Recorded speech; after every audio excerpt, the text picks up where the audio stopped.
Hello and welcome to podcast episode 4 of Best Foot Forward. And this one is called Wellbeing After Exams. So welcome to Beth. Hello. And hello from me. So Annie, I'm the walk and talk therapist, and Beth joins me from Confidence Education. So thick of exam season, Beth. Are we nearly at the out of it for people? Very nearly. There's just a few exams left over the next week. And the main thing I've been talking to students about is sustaining momentum, actually. That's what I've been helping with, because particularly with half term, you get that moment of sort of being able to decompress and, chill out a little bit, but then you have to pick yourself back up and start again once you go back. But I think the light at the end of the tunnel is very, very close now, which is great. Yeah, I bet it's really, really exciting for people. So the momentum you're talking about is momentum to cross the finish line. That's it, exactly that. Yeah. Well, I think it's important to sort of close the loop, if you like. So we've looked at before exams, when they were on the horizon, what that would feel like and how to manage what's happening and coming towards you. Then we looked at sort of exam prep in the moment, as in on the day, performance anxiety, I think we referenced it as. But now I think just to sort of close it's, well, what do I do after the exam's finished? And also the feelings that come to it. So if I can remember when I last finished exams, and again, we don't need to go into numbers and years and how long ago it was so many different things. Obviously the first one was just relief, and thank goodness that's over. The towers of books, the textbooks and writing pads of revision notes, it was just the relief that I'm not going to be at there. So that's the key one. But there's just also a what next feeling for me. How would you remember the end of your exams? I agree. And it's that idea, particularly with GCSEs, and I think at the end of A-levels, if you're waiting to go to university, it's that very long stretch of summer. Yes. And I think how old you are actually within that dictates the different things that you can do. So I often ask my students, okay, so what plans have you got? What are you going to do once your exams are over? And actually a lot of them haven't got an answer to that. And one of my students literally the other day was saying, oh, well, my mate is hopefully going to pass his driving test. If he does, we've got these plans. But if he doesn't, I don't know. Oh. And so it's that kind of expanse of time. And when you've been working so hard in a very pressured situation, moving into that can be a little bit tricky. You can sometimes feel a little bit lost. Yeah, I think that's a good way of describing it. There is an awful lot of free time, and in the most case for all of us, we don't have a lot of free time. Whether you're a student, parent, employee, we're just very, very busy. So it's probably the rare chapter of your life where you've got this open-ended emptiness of what do I do. But it's important to celebrate. I wouldn't want us to say, oh, we must focus on what's next. I think there's a really good opportunity to press pause and go, wow, I have completed my exams and I have put work in. I need to celebrate and do something with it. And I can't remember what I would have done to celebrate. We had a party. I know there was definitely a party at someone's house. And I also planned to go backpacking with my friends, and we spent 4 or 5 days backpacking around the Lake District. Oh, nice. But I was also thinking, what did I do with my time? I was in a position where I already had a job, and that helped, I think, a little bit, because it gave me some structure when I had my shifts as a waitress. Yes. Yeah. So I was thinking, what did I do that summer? I had some great holidays. I did some backpacking with my friends. I went to see some relatives over in America. I was very fortunate to be able to do that. And I worked. And that did give me structure and helped me to kind of think, what am I doing in the morning, and make a bit of money as well. Sounds like you did a great job of using that time. I look back at it fondly, actually. That's good. And I was going to talk about structure, because whilst the euphoria of hooray, I can have a lie-in and I haven't got to be anywhere, that's okay for a while. But as the days become weeks and the weeks become months, I think not having structure, and I hear it a lot in clients, can lead to boredom, and boredom is not far away from loneliness at points, and therefore that's not a great feeling. Our body hasn't got anything to look forward to. And I'm not suggesting you look forward to work, you may have done, but it had something, you had a goal for that day. Definitely. You had a goal. But I do think relaxing, because that is something to build in whatever that is for people, because the body's in a heightened state of exam mode. Yep. So finding that time to have a break and relax, and just to calm down, switch off, clear away your books. Yeah. Clear anything that's visually reminding you of what the exam period meant. Post-its off your wall. Post-its. Yeah, we love post-its. So take the post-its down, and anything that reminds you of the exams, just do yourself a favour and just say, I've done well, I'm going to turn that away. And as a note, actually, talking about this, we were walking over here and having a chat about our lives and what's going on. And I actually said to Annie, oh, I'm outside. I feel better. We are sitting outside. You can probably hear some bird song. And it's a really simple thing to do, particularly if the weather's nice. You know, just picnic blanket on the lawn, go and chill in the outside. Or find a log like we've found a log. Yeah. Now, and don't mean to minimise it at all. I think it's a cheap way. It doesn't cost anything to go for a walk and just to find some fresh air. Yeah. Just to find some fresh air, which kind of leads me on to I really wanted to impress the importance of maintaining the healthy relationships with food, the healthy relationships with sleep, and the healthy relationships with activity, because we talked about it through exams, didn't we? Talked about it beforehand. But actually, we don't stop just because the exams have finished. So it's really important to just maintain that routine. And I'm a keen fan for. It took a while to implement it in my own life, but it's certainly at the times where we're outside of work, such as weekends, is you wake up and just think, I want to do one thing in the morning and one thing in the afternoon. So I've just got 2 goals to do. Anything in and around that can be relaxed and can be more chilled, but as long as I've got something to do, I will feel better for achieving something. And that, as you quite rightly say, could be just going for a walk with a friend.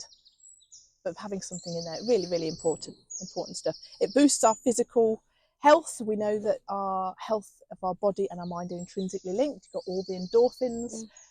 Our body will thank us for being out here. And I'm glad you feel better for being out here already. To doing that. What about animals and friends and all the social support after exams? You know, animals, people often talk to me how important they are in their lives in terms of taking them for a walk maybe, or if not that, the therapeutic effect of stroking a cat, or animals can be so loving. So if you have animals in your life, maybe it's a time to spend more time with them, but the social network as well, friends. Yeah, I think so. And reconnecting. Yeah, of course. Yeah, it's really important. Do you hear that your students have disconnected a bit during the exams a bit? Yes, and particularly socially. Obviously, if you've got some revision that you would like to do before an exam the next day, you're less likely to go out and see people. The sort of locking yourself away in your room a bit, or sort of getting your head down. Yeah. And so I think thinking about things that you enjoy doing, going out and seeing people and reconnecting with friends and family is really important after a bit of a crazy time, because you have to think about yourself in these situations, because this is about your work and your steps forward. Yes. But actually your support network, whoever that may be, they're important in recovery and, as I've said already, reconnecting and just enjoying this time that you have. It's not often in life that you have such an expanse of time between things. I think it's really rare. You did a great job. You went to see people, you went abroad to see family, you went around the Lake District, got a job, tick, tick, tick. They're all really, you would maybe not aware of it at the time, but really good for you. Yeah, I think so. I think that's good for physical, mental well-being, because this is we take a breath now before we need to focus our mind on our next chapter, whether that be going to college, getting a job, going to university, whatever life holds for us. We don't want to always be looking that far ahead, but just for 2 months. I don't remember being bored. That's not that wasn't part of my experience, because I had stuff to do. You were busy. You were busy.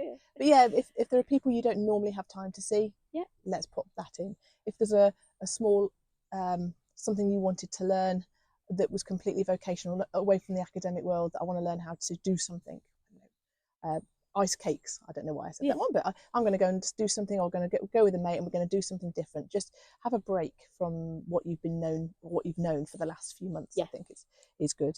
So yeah, a lot of balancing time, I think, is what we're talking about. Yeah. Having nothing to do is the novelty soon wears off, and does. for your mental and physical well-being, it's just not good for you. So what about the next chapter then? So I think this is another element to this period, this chapter in your life, whereby obviously you have time to be able to relax and do things you want to, maybe get a job, as we've talked about already. But within that time, you know that there is results day in August. Mm-hmm. It'll be on your calendar, in your head. Yes. People will be asking you about it. And I think there are a lot of questions, particularly adults in your life, they'll all ask the same thing, like, oh, are you looking forward to results day? Or how do you think you've done? How do you think you've done? I remember that Yeah. one. Yes. And sometimes that, if you're worrying about the outcome, that isn't always helpful. So there's this period, isn't there, of waiting, and waiting can be hard. Yes, it can be hard. And, you know, we've spoken before, haven't we, about pressure from other people. Mm-hmm. And I think you're alluding to that. It's not helpful.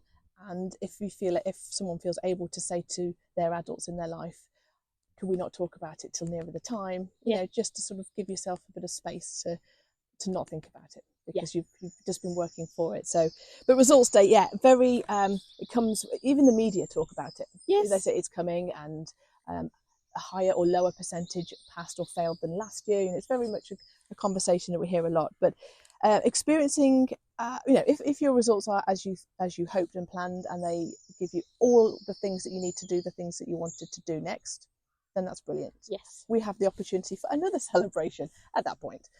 However, if your results are disappointing, should we say, or not as you had thought, that can be a really, really draining feeling, because the anticipation is high, you're focused, and then you receive the information that isn't as you thought.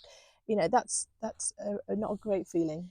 Yeah, and I've been there. That was my experience with my A levels. Yeah. I didn't quite get the grades that I'd hoped for, and I felt just massively disappointed and very confused about what to do next. I think the thing for me that really helped at the time was acknowledging that I was disappointed, because that was the feeling I was experiencing at the time. But then putting a plan together about what to do instead. And I've done a lot of work with students for preparation with UCAS, and I used to joke about the fact that I needed some sort of poster or maybe a tattoo. I haven't got a tattoo with this, that said there's always a plan B. I love and that. Actually, that's what I did. I went with the plan B. I actually really enjoyed the degree that I chose to do, went to a different type of university and got a lot from that. And there were a lot of things that have come out now in later life that had that not happened to me, I wouldn't be sitting here doing the things that I'm doing today. I met my partner at university. You know, I chose to do history and became a history teacher. There are many things that happened because of that moment of real disappointment and confusion, but because we made a plan and did something about it, actually really good things came out of that. And I wouldn't, as hard as it was at the time, I actually wouldn't change that outcome. Yeah, that's really good to hear. Who helped you with your plan B? My friends actually were brilliant. I was lucky in that respect. People at school who knew about the process and could advise me, and the support of my parents. I'm again lucky in that. But if I'm honest, they didn't really understand the process. No, okay. So I would say they were the least help. It was I went to people who could help and advise me. And they supported me to put together that plan. No, good, and it had a good outcome. Absolutely, yeah. And that's something I would impress as well, that a different outcome is possible. Yeah. Rigid thinking or rigid planning can be a huge detriment because we set ourselves up to feel rubbish. Yep. So if we have plan A, which would be to get these grades and go there, if I don't, what's my plan B? Is it to do resits? That's okay. Or is it to do something very, very different? And well, whether this phrase sits right with everybody, I don't know, but everybody has a different path that they're going through. You won't be on the same path as your friends. They won't be on the same path as you. Similarly to Beth, I started university. University didn't work for me, so I came home, secured a place at a different university. However, in that time, got a job, thought, oh, I quite like earning this money business. I'm not going to go to university at all, actually. I'm going to go to night college and learn there and also earn at the same time. And even that's wildly different to where I am now. So the curve I've been on is massive. And whilst I completely agree, at the time, you think, am I doing the right thing? This isn't what I planned. Does that mean I failed? Actually, it's bumpy, but you get through, and there is always a plan B around you. So yeah, it's interesting, isn't it? We both had a very different life plan and reality. Absolutely. But this, I can't not say this at this point, which is when results day come, we compare ourselves to our friends or others. What did you get? Yes. Why do we do that? Well, it's just awful, unhelpful, but it's that intrigue, curiosity, nosiness of, or is it actually I'm just seeing if they're better than me or I'm better than you? Social comparison. Yeah, exactly. It's still there. It's still there. But everyone's journey is not the same. And school isn't for everybody either. Yeah, exactly. And that's okay. Yeah. And I think it's the action of taking what you have, whatever that may be, and thinking about that next step. And sometimes that's a very small step. Sometimes it's a big leap, but it's having, I guess, a clear mind, accepting the emotions, but then thinking, actually, okay, what am I going to do about this? And you will feel better once for having a plan. Yes, exactly. You beat me to it, exactly. And it's a natural curve feelings. You know, we go through shock. Oh, crikey, I didn't get that result. Maybe a bit blame. What have I done wrong? Maybe I should have worked harder. Angry that somebody else has done better. So my hand is doing a curve action to try to imagine. But shock. I'm angry. I'm blaming myself. And then eventually, once all those have passed, which is what you're describing, now let's think how I'm going to sort it out. Yes. But we have to let that emotional bit happen first. Otherwise, it's bubbling away, making us feel worse about ourselves. So I accept I didn't get what I needed. I accept that the feeling of blame, whether it's true or not, but it's there in me. I'll look at it later. But what do I do next? And tap into those people around you that might help you. So it's not always parents, as you've just indicated. It could be friends. It could be somebody close that you believe has a clear, rational mind, who is outside of what exams and can just see it for what it is and less emotional about it. And sometimes it takes time as well. You may not have the solution straight away. No. So giving yourself time and space to think about it.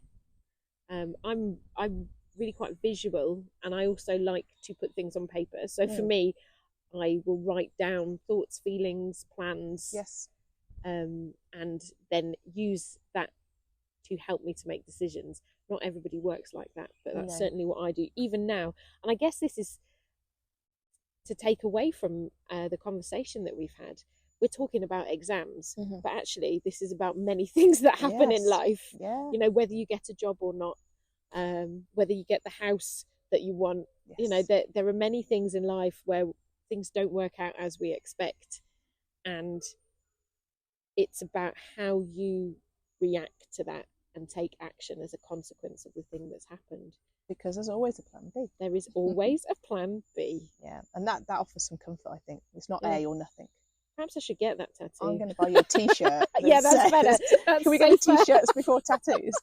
Okay. Yeah, there is always a plan B, and it's absolutely fine. Yeah.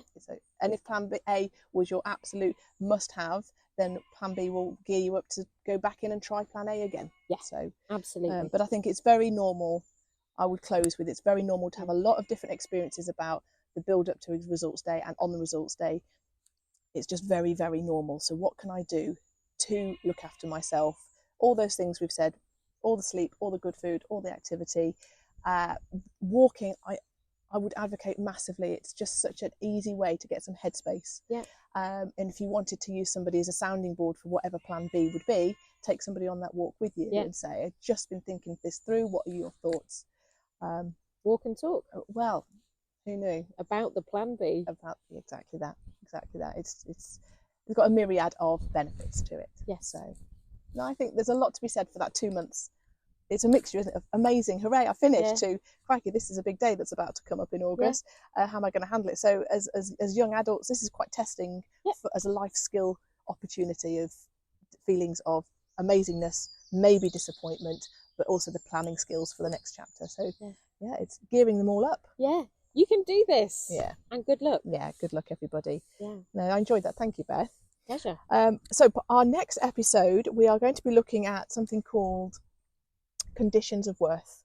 And those are the rules, if you like, that we set ourselves, that we tell ourselves if we do that, then we're a good enough person or we're worthy enough.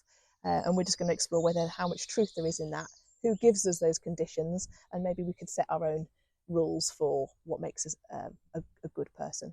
I'm really looking forward to that discussion. A good one. Okay, thank you. See you soon. Bye. Bye.